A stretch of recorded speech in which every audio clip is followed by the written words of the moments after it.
शुक्लां ब्रह्मविचारसारपरमामाद्यां जगद्व्यापिनीं वीणापुस्तकधारिणीमभयदां जाड्यान्धकारापहां हस्ते स्फाटिकमालिकां विदधतीं पद्मासने संस्थितां वन्दे तां परमेश्वरीं भगवतीं बुद्धिप्रदां शारदां।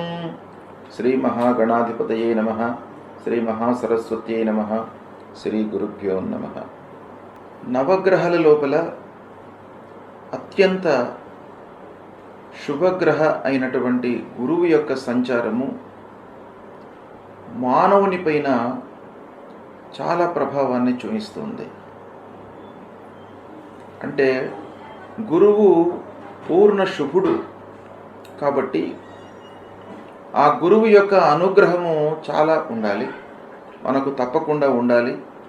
మనిషి అభివృద్ధి పథంలో పయనించాలి, అభివృద్ధిలోకి రావాలి అనంటే గురువు యొక్క అనుగ్రహము చాలా అవసరం. సాంప్రదాయంగా ఆలోచించినప్పటికీ గురువు త్రిమూర్తి స్వరూపమైనటువంటి వాడు. గురుర్బ్రహ్మ గురుర్విష్ణు గురుర్దేవో మహేశ్వర గురు సాక్షాత్ పరబ్రహ్మ తస్మై శ్రీ గురవే నమః అన్నారు. అంటే తల్లిదండ్రుల తర్వాత అత్యంత ప్రాధాన్యత కలిగినటువంటి వ్యక్తి గురువు. నవగ్రహాల లోపల కూడాను అత్యంత ప్రాధాన్యతను సంతరించుకున్నటువంటి గ్రహము గురుగ్రహము. సాధారణంగా ఈ గురుగ్రహము సంవత్సరము మొత్తం కూడాను ఒక రాశిలో సంచరిస్తుంటాడు. ఆ 12 నెలలు ఒక రాశిలో ఉండడం మూలకంగా వివిధ రాశులకు అంటే 12 రాశుల వారికి ఏ స్థానాలలో సంచరిస్తున్నాడు, ఎలాంటి ఫలితాలు ఉంటాయి అనేటువంటి విషయము మనము సర్వసాధారణంగా గోచార ఫలితాలను దృష్టిలో పెట్టుకొని చెప్పుకుంటూ ఉంటాము. అయితే ఈ సంవత్సరము ఒక ప్రత్యేకమైనటువంటి స్థితి గురువు యొక్క సంచారంలో ఏర్పడింది. అదేంటంటే 14 మే 2025 నుండి 18 అక్టోబర్ 2025 వరకు మిథున రాశిలో సంచరిస్తున్నాడు. అంటే 5 మాసాల 10 రోజులు ఈ రాశిలో సంచరిస్తున్నాడు. 12 మాసాలు ఉండవలసినటువంటి గురుగ్రహము ప్రథమం లోపల 5 మాసాల 10 రోజులు ఉంటున్నాడు. అంటే ఈ సందర్భంలో 12 రాశుల వారికి ఎలాంటి ఫలితాలను ఇస్తున్నాడు ఈ 5 మాసాల లోపల. అయితే మృగశిర నక్షత్రం 3వ పాదంలో ప్రవేశించడంతో మిథున రాశిలోకి ప్రవేశిస్తున్నాడు. అంటే 14 మే 2025 రోజున మృగశిర 3వ పాదంలోకి ప్రవేశిస్తున్నాడు గనక మిథున రాశిలోకి ఎంటర్ అవుతున్నాడు. దాని తర్వాత మళ్ళీ ఆరిద్ర నక్షత్రంలో 13 జూన్ రోజున ఆరిద్ర నక్షత్రంలోకి ప్రవేశిస్తున్నాడు. తదనంతరం 13 ఆగస్టు రోజున పునర్వసు నక్షత్రంలోకి ప్రవేశిస్తున్నాడు. ఈ విధంగా ఈ 5 మాసాల 10 రోజులు ఈ నక్షత్రాలలో ప్రయాణం చేస్తున్నాడు గురుగ్రహము. ఈ గురుగ్రహము మానవుడి పైన అంటే జాతకుడి పైన 12 రాశులలో జన్మించినటువంటి వారిపైన అనేక అంశాలపైన ప్రభావాన్ని చూపిస్తుంది. ముఖ్యంగా ఆదాయము, రాబడి, వృత్తిపరమైనటువంటి ఔన్నత్యం ఎలా ఉంటుంది అనేటువంటి విషయం పైన, తర్వాత గురువు సంతానకారకుడు కాబట్టి పిల్లల యొక్క అభివృద్ధి, వాళ్ళ చదువు, ఉద్యోగాలు, సెటిల్మెంటు ఎలా ఉంటాయి అనేటువంటి విషయం పైన కూడాను ఆ గురువు యొక్క ప్రభావం ఉంటుంది. తర్వాత శాస్త్ర విజ్ఞానం పైన కూడాను ఈ గురువు యొక్క ప్రభావం ఉంటుంది. అంటే మనము ఏదైనా కూడాను శాస్త్రము లేదా టెక్నాలజీ పరంగా ఏదైనా కూడాను అవగాహన చేసుకోవడానికి, అర్థం చేసుకోవడానికి, ఉన్నత విద్య మనకు అనుకూలించడానికి కూడాను ఆ గురువు యొక్క అనుగ్రహం బాగా కావాలి. ఇక పాండిత్యము, నలుగురి లోపల కూడాను ఈ విద్యా పాఠవాలు ప్రదర్శించడానికి, మంచి పేరు తెచ్చుకోవడానికి, పండితుడు అనేటువంటి ఒక గౌరవ మర్యాదలు లభించడానికి కూడాను గురువు యొక్క అనుగ్రహం బాగా కావాలి. అంతేకాకుండా ముఖ్యంగా జాతకుడు అంటే మనిషి ధర్మ మార్గంలో ప్రయాణించడానికి కూడాను ఆ గురుగ్రహం యొక్క అనుగ్రహం కావాలి. భక్తి మార్గంలో ప్రయాణించడానికి, భక్తి ప్రపత్తులో ఉండడానికి కూడాను ఆ గురువు యొక్క అనుగ్రహం కావాలి. ఆధ్యాత్మిక సాంస్కృతిక కార్యక్రమాలు ఈ మనిషి మనసులో మెదలడానికి కూడాను గురువు యొక్క అనుగ్రహం కావాలి. ఈ విధంగా అనేక అంశాలపైన గురువు యొక్క సంచారము, ఆ గురువు మంచి స్థానాలలో ఉండడము, తద్వారా కలిగేటువంటి విషయాలు చాలా ఉన్నాయి. కాబట్టి గురువు యొక్క సంచారానికి అత్యంత ప్రాధాన్యత ఉన్నది. కర్కాటక రాశి వారికి గురు గోచారము అనగా గురువు మిథున రాశిలో సంచరిస్తున్నటువంటి సమయంలో ఎలాంటి ఫలితాలు ఉండబోతున్నాయి అనేటువంటి విషయం గురించి మనం తెలుసుకుందాం. ఈ సంవత్సరము గురువు 14 మే 2025 నుండి 18 అక్టోబర్ 2025 వరకు మిథున రాశిలో సంచరిస్తున్నాడు. ఈ మిథున రాశిలో గురువు సంచరించడము కర్కాటక రాశిలో జన్మించినటువంటి వారికి ద్వాదశ స్థానం అవుతుంది. అంటే ద్వాదశ స్థానంలో గురువు సంచరిస్తున్నాడు. ఈ ద్వాదశ స్థానము ప్రతికూలంగా ఉంటుంది గోచార రీత్యా. అయితే ద్వాదశ స్థానంలో సంచరిస్తున్నప్పటికీ భాగ్యాధిపతి అయినాడు కాబట్టి ఈ ప్రతికూలత కొంత తగ్గే అవకాశము ఉంది. అంటే కర్కాటక రాశి జాతకులకు 9వ స్థానాధిపతి గురువు ద్వాదశంలో సంచరిస్తున్నాడు కనుక శుభమూలకంగా ఖర్చులు పెరిగేటువంటి అవకాశాలు ఉన్నాయి. అంటే ద్వాదశ స్థానంలో సంచరిస్తున్నప్పుడు కొన్ని శుభకార్యాలు జరిగేటువంటి అవకాశాలు ఉంటాయి. అంటే వివాహాది శుభకార్యాల మూలకంగా ఖర్చు పెరగడము, లేదా ఏవైనా ప్రాపర్టీస్ కొనడం మూలకంగా ఖర్చులు పెరగడము, పిల్లల చదువు నిమిత్తమై ఖర్చులు పెరగడము, ఇలాంటివి మంచి పనుల మూలకంగా మనకు ఖర్చులు పెంచే అవకాశాలు ఉంటాయి. తద్వారా కూడాను మనిషిని కొంత ఇబ్బందులకు గురి చేస్తాడు. అయితే ఓవరాల్గా మనకి ఏంటంటే ఖర్చులు పెరగడం మూలకంగా మనిషి లోపల భయభ్రాంతులను క్రియేట్ చేసేటువంటి అవకాశాలు ఉంటాయి.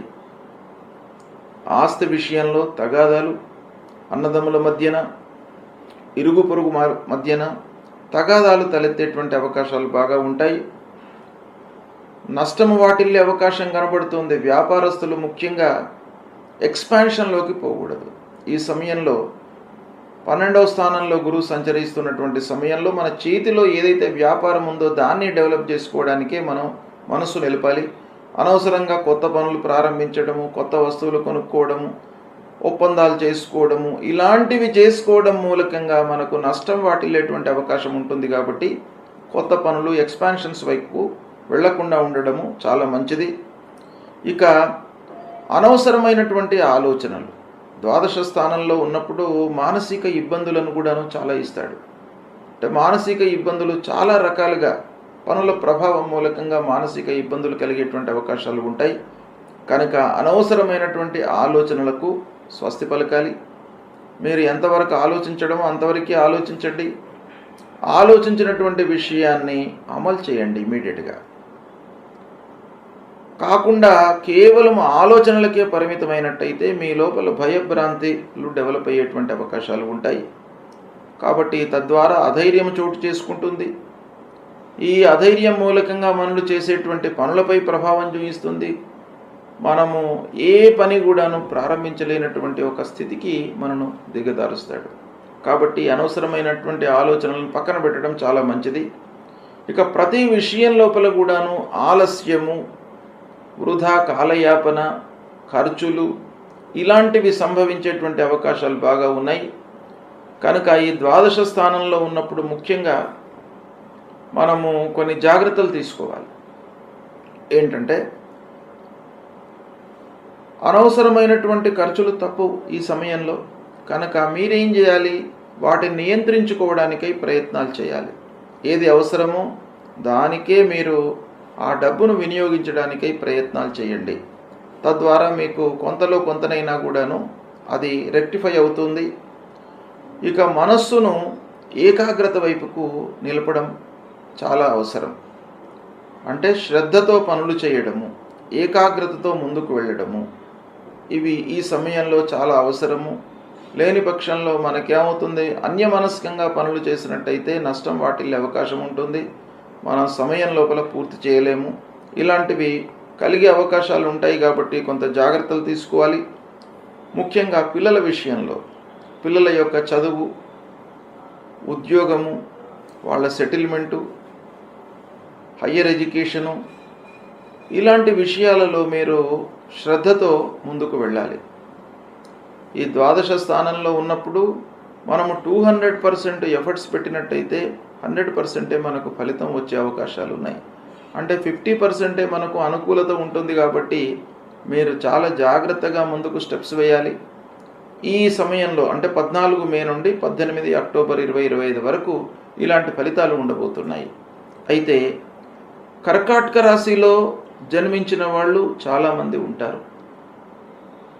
ఈ ఫలితాలు నక్షత్రాల రీత్యా మారే అవకాశం ఉంది, వయస్సు రీత్యా కూడాను ఈ ఫలితాలు మారే అవకాశాలు ఉన్నాయి. కాబట్టి ప్రప్రథమంగా కొంత నక్షత్రాల పరంగా నేను విశ్లేషించి ఫలితాలు ఎలా ఉండబోతున్నాయి అనేటువంటి విషయాన్ని మీకు తెలియజేస్తాను.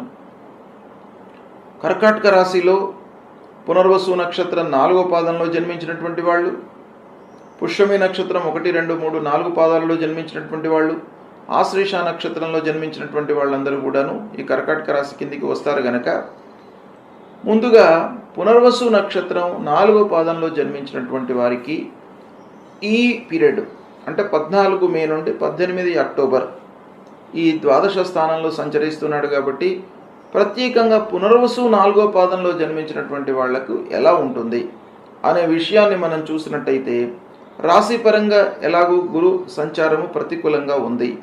అయితే నక్షత్ర పరంగా మనం ఆలోచించినట్టయితే పునర్వసు నక్షత్ర జాతకులకు 14 మే నుండి 13 జూన్ వరకు అనుకూలంగా ఉంది. అంటే 14 మే నుండి 13 జూన్ వరకు మృగశిర నక్షత్రంలో సంచరిస్తున్నాడు బృహస్పతి. ఈ సంచారం అనుకూలంగా ఉంటుంది. మళ్ళీ 13 జూన్ నుండి 13 ఆగస్టు వరకు ఆరుద్ర నక్షత్రంలో సంచరిస్తున్నాడు. ఈ సంచారం కూడాను పునర్వసు నక్షత్ర జాతకులకు కొంత కలిసి వచ్చే అవకాశాలు ఉన్నాయి. ఇక 13 ఆగస్టు నుండి 18 అక్టోబర్ వరకు పునర్వసు నక్షత్రంలో సంచరిస్తున్నాడు. కాబట్టి ఈ సమయము కొంత ప్రతికూలంగా ఉంటుంది. అయితే ఈ విధంగా ఆలోచించినట్టయితే కర్కాటక రాశిలో జన్మించి పునర్వసు 4వ పాదంలో జన్మించినటువంటి వారికి ప్రత్యేకంగా రాశిపరంగా ప్రతికూలత ఉన్నప్పటికీ నక్షత్రపరంగా మృగశిర నక్షత్రంలో సంచరిస్తున్న సమయము, ఆర్ద్ర నక్షత్రంలో సంచరిస్తున్న సమయము అనుకూలంగా ఉంది. అంటే దాదాపు 5 మాసాలు 10 రోజుల లోపల 4 మాసాలు అనుకూలంగానే నక్షత్ర రీత్యా ఉంది. కాబట్టి ఈ రెండింటినీ కూడాను యావరేజ్ చేసుకొని చూసినట్టయితే మనకు 70% వరకు దాదాపు బాగానే ఉంటుంది. కనుక పునర్వసు నక్షత్ర జాతకులకు కొంత కలిసి వస్తుంది. ఇక పుష్యమి నక్షత్ర జాతకుల విషయం ఆలోచించినట్టయితే ప్రారంభంలో అంటే 14 మే నుండి 13 జూన్ వరకు ప్రతికూలంగా ఉంది. 13 జూన్ నుండి 13 ఆగస్టు వరకు అనుకూలంగా ఉంది. 13 ఆగస్టు నుండి మళ్ళీ 18 అక్టోబర్ వరకు కూడాను అనుకూలంగా ఉంది. అయితే పుష్యమి నక్షత్ర జాతకుల విషయం ఆలోచించినట్టయితే ప్రారంభంలో కొంత ప్రతికూలత కనబడుతుంది. తర్వాత మళ్ళీ బాగానే ఉంది. చివరి లోపల కూడాను బాగానే ఉంది.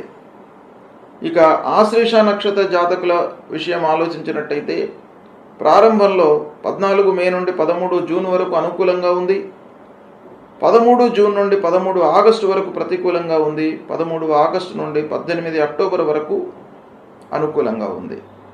ఈ విధంగా నక్షత్ర రీత్యా కొంత అనుకూలత మనకు కలిగేటువంటి అవకాశాలు ఉన్నాయి. అంటే మనం ఓవరాల్గా 2 రకాలుగా మనం విశ్లేషించి చూసినట్టయితే రాశిపరంగా సరే ప్రతికూలంగా ఉన్నప్పుడు ఈ కర్కాటక రాశి జాతకులకు గురువు భాగ్యాధిపతి అయినాడు కాబట్టి కొంత అనుకూలంగా ఫలితాలు ఉండే అవకాశాలు ఉన్నాయి. అంటే ఈ ప్రతికూలతను తగ్గించడానికి ఎలాంటి ఫ్యాక్టర్స్ పనిచేస్తున్నాయి అనేటువంటి విషయాన్ని మనం చూడాలి. ద్వాదశంలో సంచరించడము ప్రతికూలమే. అయితే భాగ్యాధిపతి గనక ఈ ప్రతికూలత కొంత తగ్గుతుంది.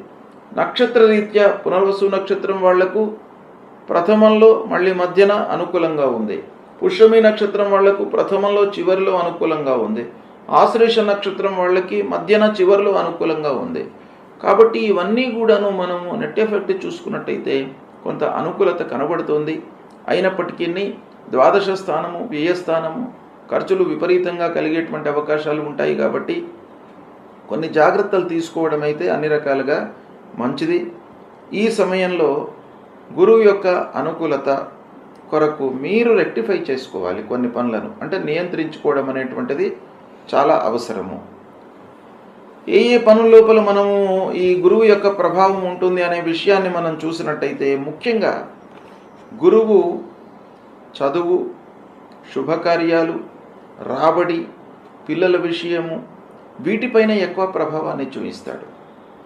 కాబట్టి కర్కాటక రాశిలో జన్మించినటువంటి వాళ్ళు ముఖ్యంగా వాళ్ళ చదువే కానివ్వండి, వాళ్ళ పిల్లల యొక్క చదువు కానివ్వండి, పిల్లల యొక్క సెటిల్మెంట్ విషయం కానివ్వండి, వాళ్ళ ఉద్యోగము, శుభకార్యాలు, వీటిపైన బాగా మీరు మనస్సు నిలపాలి. అంటే వీటిపైననే ఆ గురువు యొక్క ప్రభావం బాగా ఉంటుంది. కాబట్టి ఈ కార్నర్స్లో మీరు శ్రద్ధతో పనులు చేసినట్టయితే కొంతవరకు మీరు అధిగమించే అవకాశాలు ఉంటాయి. ఈ విశ్లేషణను మీరు జాగ్రత్తగా గమనించి మీరు వ్యవహరించినట్టయితే మీకు అనుకూలత చేకూరేటువంటి అవకాశాలు ఉన్నాయి. గురువు ప్రతికూల స్థానాల్లో సంచరిస్తున్నటువంటి సమయంలో మనము పరిహారాలు చేసుకోవడము చాలా ఉత్తమమైనటువంటి కర్తవ్యం. అంటే మానవ ప్రయత్నంగా కొన్ని రెక్టిఫికేషన్స్ చేసుకొని భగవంతుడి అనుగ్రహం కొరకై మనము పరిహారాలను చేసుకోవాలి. పరిహారాలను చేసుకునేటువంటి క్రమంలో మనకు శాస్త్రము 3 రకాలుగా చెప్పింది. ఒకటి, ఆ గురువుకు సంబంధించినటువంటి మూలమంత్రాన్ని ప్రతినిత్యం కూడాను జపించుకోవడము. దేవానాంచ ఋషీణాంచ గురుంకాంచన సన్నిభం వందనీయం త్రిలోకానాం తం నమామి బృహస్పతిం అనేటువంటి ఈ మూలమంత్రాన్ని ప్రతినిత్యం కూడాను 16 సార్లు జపించినట్టయితే ఆ గురు భగవానుడి యొక్క అనుగ్రహం మీకు లభిస్తుంది. రెండవది, మాతాపితృలను సేవించడము. ఇది చాలా ముఖ్యమైనటువంటిది. రెండవది, ప్రతినిత్యం కూడాను తల్లిదండ్రులను సేవించడం మూలకంగా, తల్లిదండ్రులు ప్రథమ గురువులు మనకు, కాబట్టి వారి యొక్క అనుగ్రహం లభిస్తుంది. తల్లిదండ్రుల యొక్క ఆశీర్వచనము, అనురాగము, ప్రేమ లభించినట్టయితే మీకు అన్నీ కూడాను జయాలే కలుగుతాయి మీ జీవితంలో. కాబట్టి ప్రతినిత్యం కూడాను తల్లిదండ్రులకు నమస్కరించుకోవడము, వాళ్ళ యొక్క బాగోగులు తెలుసుకోవడము, సపర్యలు చేయడము, ఇది చేయడం మూలకంగా మీకు గురు భగవానుడు ప్రీతి చెందుతాడు. ఇక మూడవది, గురువుకు సంబంధించినటువంటి దానాలు ఇవ్వడం. గురువుకు సంబంధించినటువంటి దానాలు ముఖ్యంగా పసుపు పచ్చ వస్త్రము, శనిగలు, ఇవి దానం ఇవ్వాలి. వస్త్రదానము, శనిగలు దానంగా ఇవ్వడం మూలకంగా కూడాను ఆ గురు భగవానుడు ప్రీతి చెందుతాడు. దానము ఎప్పుడైనా కూడాను మనము ఎవరికైతే అవసరమో వాళ్ళకే దానం ఇవ్వాలి. కొంత ఇబ్బందులలో ఉన్నటువంటి వాళ్లకు, అలాంటి వాళ్లకు మనం దానం ఇచ్చినట్టయితే ఆ దానానికి విలువ ఉంటుంది. కడుపు నిండినటువంటి వాడికి భోజనం పెడితే ఆ భోజనంలో ఉన్నటువంటి రుచి అనేటువంటిది వాడికి తెలియదు. ఆకలితో ఉన్నటువంటి వాడికి భోజనం పెట్టడము, ఇలాంటివి కొన్ని చేయడం మూలకంగా ఆ గురు భగవానుడు ప్రీతి చెంది మీకు దుష్ట స్థానాలలో సంచరిస్తున్నటువంటి ఆ ప్రతికూల ఫలితాలను తగ్గించి అనుగ్రహించేటువంటి అవకాశాలు ఉంటాయి. కాబట్టి తప్పకుండా ఈ దానాలను కూడాను మీరు ఆచరించండి.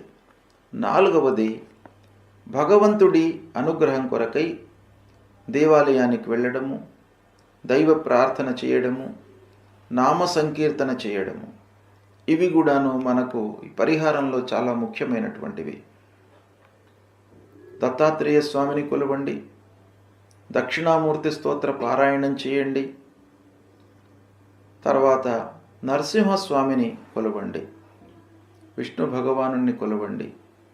దైవ కీర్తన, నామ సంకీర్తన అనేటువంటిది చాలా ముఖ్యమైనటువంటిది. కాబట్టి ఈ రకంగా మీరు చేసినట్టయితే ఆ గురు భగవానుడు మిమ్మల్ని అనుగ్రహిస్తాడు. కనుక తప్పకుండా గురువు ప్రతికూలంగా సంచరిస్తున్నప్పుడు తప్పకుండా మనము పరిహారాలు చేసుకోవాలి. ఇవి చేసుకోండి, మీరు శుభ ఫలితాలను పొందుతారు. శుభం.